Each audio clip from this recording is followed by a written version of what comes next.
Hello friends, welcome to వేబక్కా లాక్స్కి. ఇవాళ నేను చెప్పేది ఏంటంటే పిల్లలు పెంపకం గురించి మాట్లాడుకుందాం. ఇప్పుడు పెద్దవాళ్ళ గురించి ఆడవాళ్ళ గురించి అన్నీ అవుతున్నాయి కదా, ఇవాళ పిల్లలు పెంపకం గురించి కూడా మాట్లాడుకుందాం. పిల్లల్ని ఒక పద్ధతి మీద పెంచాలి, పీడనగా పెంచకూడదు. అంటే అల్లరి చిల్లరిగా పెంకితనంగా అలా పెంచకుండా ఓ పద్ధతి మీద పెంచామనుకోండి, ఇప్పుడు వాళ్ళు రేపొద్దున మనం చూస్తారు, మనకు చూడాలి అంటే చూడాలి కోరిక ఏ తల్లిదండ్రులకైనా ఉంటుంది. అది ఓకే, అది ఎలాగో కావాలి. కానీ అదొక్కటే ఆశయం కదండి. ముందు వాళ్ళు బాగుంటే కదా మనని చూసేది. వాళ్ళు సరైన పద్ధతిలో పెంచారండి, వాళ్ళు చాలా చక్కగా మంచి పిల్లలుగా పెరిగి మంచి పౌరులుగా వచ్చి అన్నీ నేర్చుకుంటే ఆటోమేటిక్గా మనం చూడమని అడగక్కర్లేదు, వాళ్ళే మన వచ్చి చూస్తారు. దీని గురించి వాళ్ళు మాట్లాడదాం. ఎలా ఉందో కూడా కామెంట్లో పెట్టడం మర్చిపోకండి. ఇది ఈ వీడియోలో నేను చెప్తుందంటే పిల్లల్ని ప్రేమగా పద్ధతిలో పెంచాలి. వాళ్ళ మీద ఒత్తిడి తేకూడదు అసలు. అలాగని విలువలు లేని వాళ్ళకి కాదు, విలువలు ఇచ్చేవాళ్ళలాగా.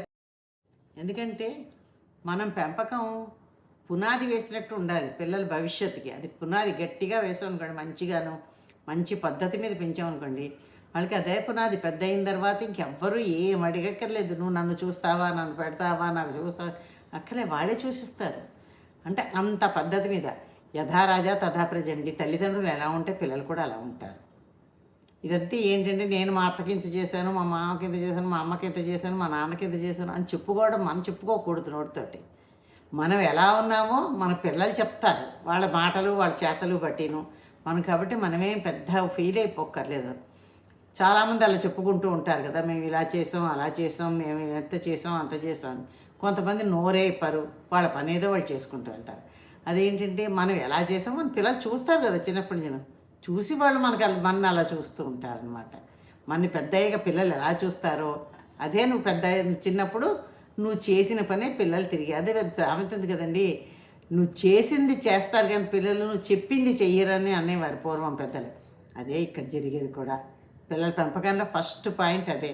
అంటే మనం వేసే పునాదే వాళ్ళ భవిష్యత్తును కూడా నిర్ణయించగలుస్తుంది. మనం నిర్ణయించవచ్చు.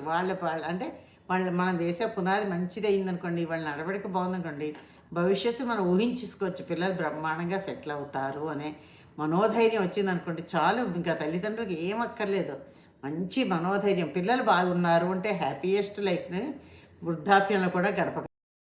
అసలు పిల్లలకి మనం ఇచ్చే గిఫ్ట్ ఏంటండి?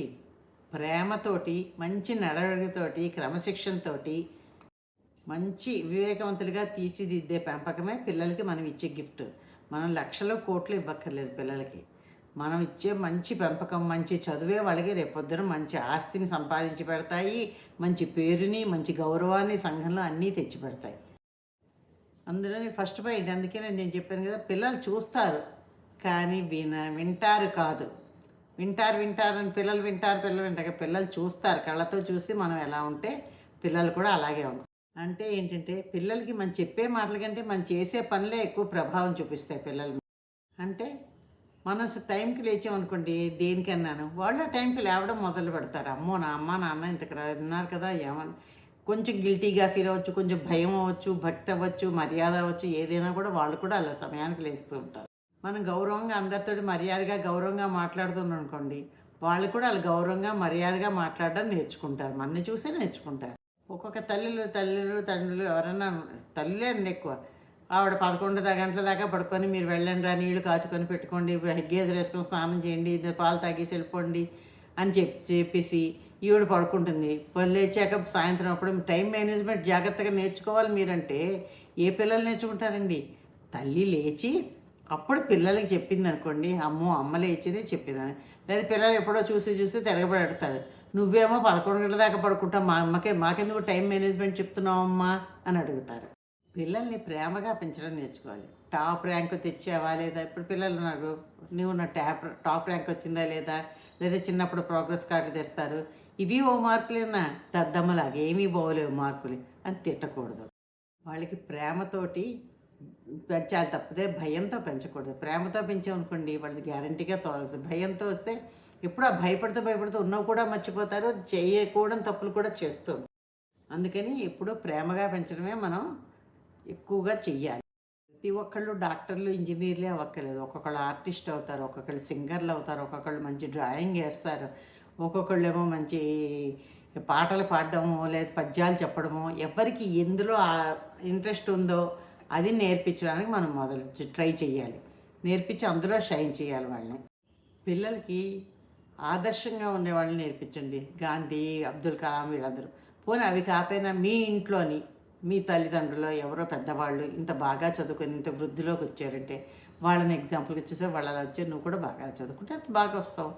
అది బలంగాను బలవంతంగా భయం పెట్టి కాదు, ప్రేమగా చక్కగా చదువుకుంటే ఇలా ఉంటాం అలా ఉంటాం అని చెప్పుకుంటూ వెళ్ళారనుకోండి, ఆటోమేటిక్గా పిల్లల్లో కూడాను ఆ భయం పోతుంది. ప్రేమగా చెప్తుంటేను మనం చెప్పే మాట వినడానికి వాళ్ళు ప్రయత్నం చేసి మారడానికి కూడా ప్రయత్నం చేస్తారు. ఒకవేళ తొంటరి వాళ్ళైతే, లేదు బుద్ధిమంతులు అయితే మనం చెప్పక్కర్లేదు, వాళ్ళే చక్కగా చదువుకుంటారు, వీళ్ళు చక్కగా సెటిల్ అవుతారు. అదొకటండి, పిల్లలకి ఏంటంటే పాఠాల కంటే కథల్లా చెప్తే ఎక్కువ గుర్తుంటాయి.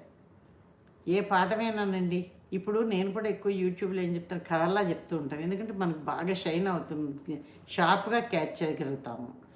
ఎందుకు అంటే అది కథలు అన్నవి ఎవరికైనా చిన్నప్పటి నుంచి కూడా ఇంట్రెస్ట్ ఉంటాయి కదా, అందుకు కథల్లా చెప్పుకున్నాం అనుకోండి ఎంతో ఇంట్రెస్ట్గా ఉంటుంది.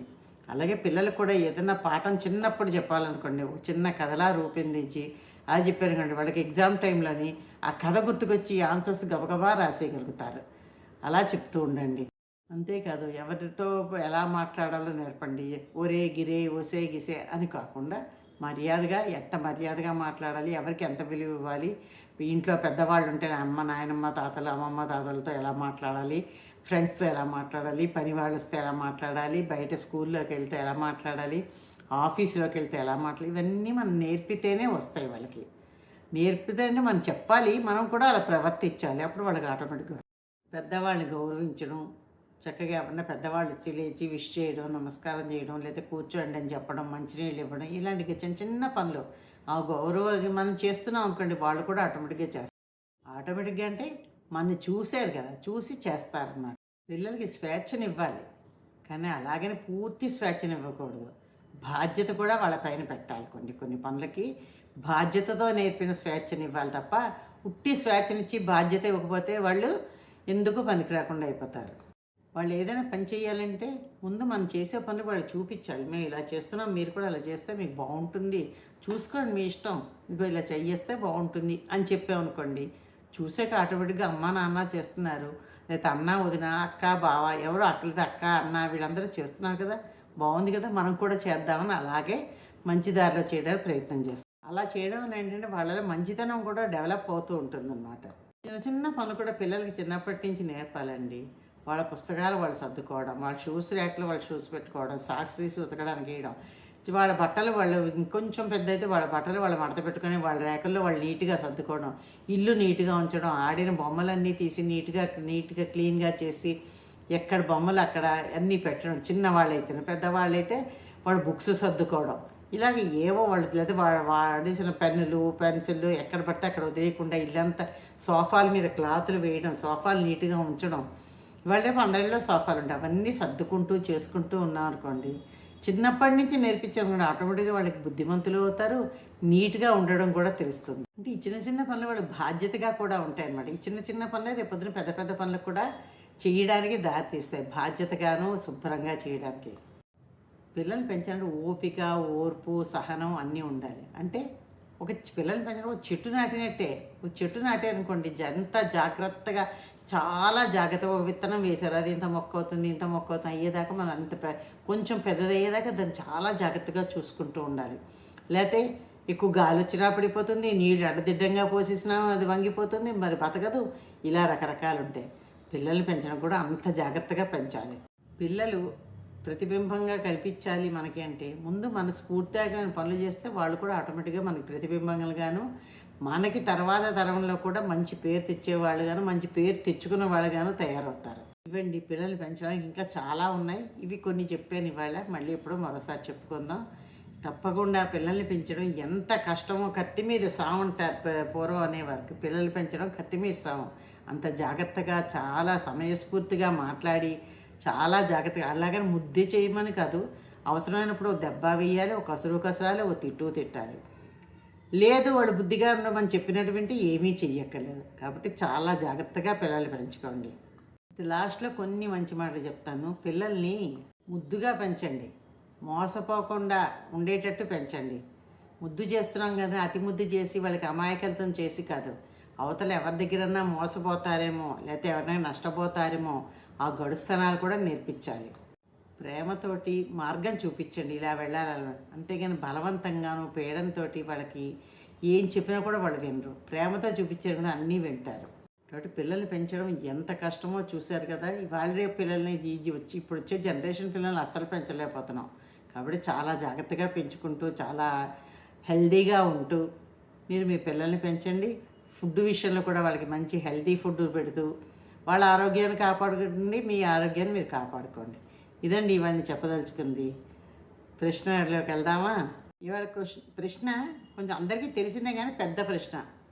జాగ్రత్తగా విని సమాధానం పెట్టండి. ఒక తెలుగు నది పేరు, ఒక తెలుగు జిల్లా పేరు, హీరో పేరు, ఒక తెలుగు సినిమా పేరు, వీటన్నిటికీ కలిపి ఒక్కటే సమాధానం. జాగ్రత్తగా విన్నారు కదా, అన్నిటికీ కలిపి ఒక్కటే సమాధానం. జాగ్రత్తగా ఆలోచించి జవాబు పెట్టండి. ఓకేనా? ఎలా ఉందో కామెంట్లో పెట్టండి. నేను అడిగాను కదా, భారత్ పాకిస్తాన్ల మధ్య ఏముంటుంది? మీరు రాస్తారా? భారత్ పాకిస్తాన్ అని రాసినప్పుడు ఏమొస్తుంది? కామా వస్తుంది. అది నేను ముందే చెప్పాను, చిలిపి ప్రశ్న అని. కామా వస్తుంది. ఓకే ఫ్రెండ్స్, ఇదంతా వీడియో అంతా స్కిప్ చేయకుండా చూసి కామెంట్లో పెట్టండి. Thank you.